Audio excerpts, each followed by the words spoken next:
In this guide, I'm going to show you how to fix Google Play Store no connection error. This is Aiden from JustPause, and before we get into this guide, make sure to like the video and subscribe to the channel with all notifications on. It really does help with the channel, and it lets us know that you want more content like this, so we greatly appreciate it. If at any point throughout this guide you did have any questions, just ask them down in the comment section below, and we can help you out further. I'm going to be doing my best to reply to every single comment down there. First things first, swipe down from the top of your screen and just make sure Wi-Fi or mobile data is turned on and working. Also confirm that airplane mode is disabled, and then go ahead and swipe up and open up your settings, and you need to scroll down on here until you see apps.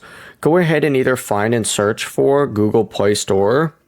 I'm just going to search for it because I think it's a little bit faster, but find it on here, and you need to go ahead and open up Google Play Store. Make sure you choose Play Store, not Google Play Services. Hit force stop down in the bottom right, confirm, and then reopen up the Play Store to see if it connects. If the error continues, return to this exact same app info page. Scroll down on here, select storage, and hit clear cache, then open it up again. If none of these work, the Play Store itself may be experiencing an outage, so just search for Google Play Store outage on a website and just check any outage checking website to see whether other users are reporting the same problem, because if that's the case, you just have to wait it out. Before you do leave, make sure to like the video and subscribe to the channel with all notifications on. It really does help with the channel, and it lets us know that you want more content like this. We'd greatly appreciate it. And if at any point throughout this guide you did have any questions, just ask them down in the comment section below, and we can help you out further. I'm going to be doing my best to reply to every single comment down there. Peace.